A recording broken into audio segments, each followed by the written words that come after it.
की एक बड़ी खबर, बड़ी तस्वीर हम अपने दर्शकों को जी न्यूज पर दिखाना चाहते हैं। जिस समय ये विमान दुर्घटनाग्रस्त हुआ है, ये मेस के ऊपर गिरा है।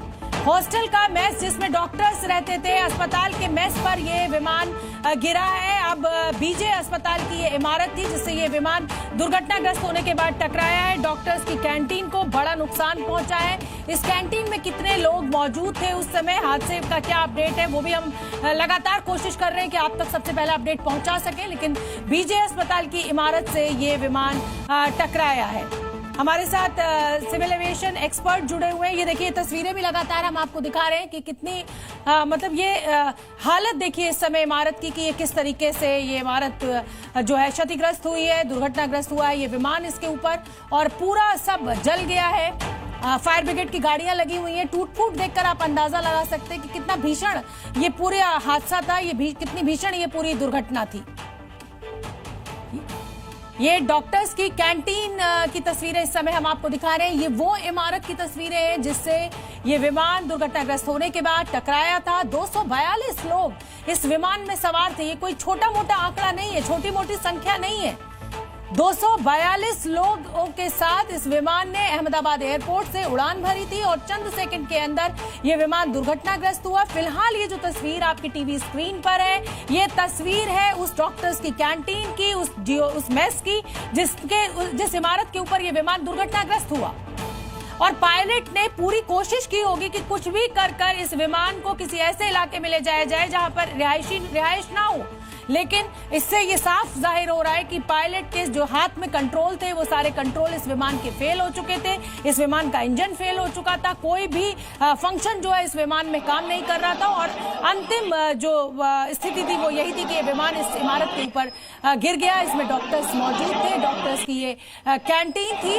रेस्क्यू ऑपरेशन यहाँ पर पूरे जोर शोर से चलाया जा रहा है। कोई भी जिंदगी अगर जरा सी भी गुंजाइश है उसे बचाने की, तो उसको बचाने की कोशिश चल रही है। सभी घायलों को सिविल अस्पताल में भर्ती किया गया है। वहां पर डॉक्टर्स की टीम भी लगी हुई है और आप समझिए कि डॉक्टर्स की ही इमारत के ऊपर ये कैंटीन के ऊपर ये विमान गिरा है जाकर। कुल मिलाकर पूरी जांच चल रही है इस पूरी दुर्घटना की कि क्या वजह रही, क्योंकि कोई भी विमान जब टेक ऑफ करता है तो उड़ान भरने से पहले उसकी टेक्निकल होती है। टेक्निकल टीम जो है, इंजीनियर्स की टीम, उसको क्लियरेंस देती है, उसको सर्टिफिकेट देती है कि आप विमान भरने के लिए पूरी तरीके से दुरुस्त है। और अगर विमान उड़ते ही, टेक ऑफ करते ही चंद ही सेकंड में गिरता है तो बड़े गंभीर सवाल खड़े होते हैं। किस तरीके की ये टेक्निकल जांच शुरू हुई थी? क्या एयर इंडिया के विमान जो है ये इतने पुराने हो चुके थे कि इनको बिना मेंटेनेंस के इस्तेमाल किया जा रहा था? अभी तमाम सवाल है जिनके जवाब अभी आएंगे। लेकिन फिलहाल मैं आपको ये तस्वीरें दिखा रही हूँ। रेस्क्यू ऑपरेशन चल रहा है। ये उस इमारत की तस्वीरें हैं जिस पर ये विमान गिरा है और इसमें अब 1 लाख टन से ज्यादा इसमें ईंधन मौजूद था। फट गया ये विमान, इसमें आग लग गई, काले रंग का धुआं उठने लगा और कोई कुछ समझ पाता उससे पहले आप देख सकते हैं कि 242 जिंदगियां जो हैं वो धुआं होती हुई नजर लोगों को। हालांकि अभी रेस्क्यू ऑपरेशन चल रहा है। एयर इंडिया की तरफ से कोई भी अभी ऑफिशियल प्रेस रिलीज हमें नहीं मिली है। जैसे ही हमें कोई प्रेस रिलीज मिलेगी वो आंकड़ा भी हम आपको बताएंगे कि क्या इसमें वजह हो सकती है, क्या एयर इंडिया का आकलन है या प्रशासन का क्या कुछ कहना है। और मेरे सहयोगी इस समय चंदन मौजूद है न्यूज रूम से, वो मेरे साथ जुड़ रहे हैं। चंदन हमें बताएंगे स्क्रीन पर कि ये विमान कहाँ उड़ रहा था, किस तरीके से, और क्या ये दुर्घटना कैसे हुई है। चंदन।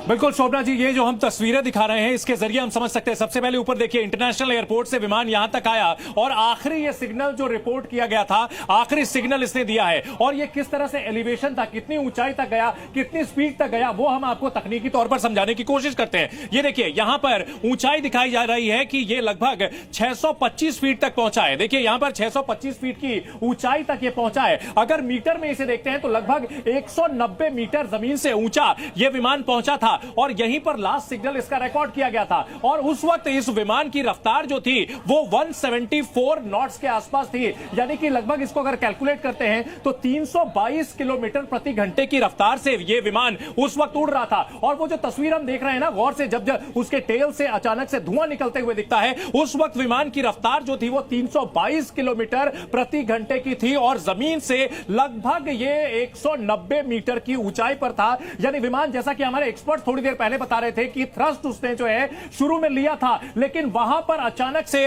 लपटे उठती हुई उसके टेल से नजर आती है, यानी जमीन से 190 मीटर की ऊंचाई पर वहां अचानक से गड़बड़ियां दिखाई देती है। देखिए ये वो जगह है, ये 625 फीट की ऊंचाई है, यानी जमीन से 190 मीटर के करीब ऊपर, और वहां रफ्तार जो थी वो 174 नॉट्स थी, यानी कि 322 किलोमीटर प्रति घंटे की रफ्तार थी। और सोचिए उतनी तेज रफ्तार से विमान जो है ये उड़ रहा था, उसमें टेक्निकल स्नैग आया, यहीं पर लास्ट उसका जो है ना सिग्नल आया, रिकॉर्ड हुआ है। उसके बाद मेडे कॉल आई, यानी कि पायलट ने साफ साफ कह दिया कि हमारा इस पर से नियंत्रण हट चुका है शोभना जी। और यही वो पल था जब 12 सेकंड के अंदर विमान क्रैश होकर पूरी तरह से खत्म हो गया।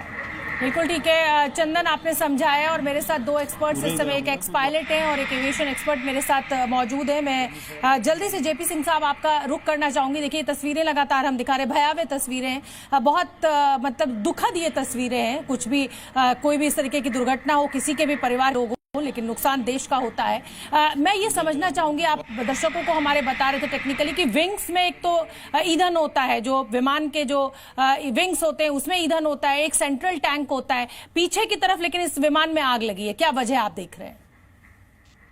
पीछे की तरफ जब जो एक्सप्लोजन हुई है, जो मेरे ध्यान में वीडियो है, उसकी सिर्फ इम्पैक्ट पे हुई है। जब वो जमीन पे हिट किया है उस टाइम हुई है, उसके पहले उसमें से कोई धुआं नहीं निकला, कुछ नहीं निकला। और ये साइकोलॉजिकल है। बड़ी बार लोग जो ऑब्जर्व करते हैं वो बोलते हैं कि हमने एक्सप्लोजन सुनी। एक्सप्लोजन सुनी है या देखी है इन्होंने जबकि इम्पैक्ट किया है एक, उसके पहले बिल्कुल टकराया है, देखिए वीडियो, सी बात है। आप फ्रीज कर दीजिए वीडियो को, इसमें कुछ नहीं है, nothing is there, no science of smoke, nothing. और जस्ट करेक्शन फॉर यू, आपको मैं बताना चाहूंगा ये 1 लाख टन नहीं है फ्यूल, इसका 100 टन है, which is 1 lakh KG. 100 ton, हाँ जी 100 टन। ठीक है ठीक है। ये मैं अपने दर्शकों को, ये हमारे साथ सिविल एविएशन एक्सपर्ट जुड़े हुए हैं जेपी सिंह साहब, जो कह रहे हैं कि जो धमाके की आवाज की बात हो रही है, जब भी इतना बड़ा कोई विमान अगर किसी इमारत पे गिरेगा या टकराएगा तो जाहिर सी बात है कि वो बहुत आवाज पैदा करेगा। मेरे साथ पायलट भी, एक्स पायलट जुड़ी हुई है, अमनदीप जी, मैं उनका भी रुख करना चाहूंगी। अमनदीप जी, बतौर पायलट ये कितना मुश्किल पल है, क्योंकि 242 जिंदगी जो उस प्लेन में मौजूद है वो टकटकी लगाए सिर्फ और सिर्फ पायलट को देखती है ऐसी क्राइसिस में।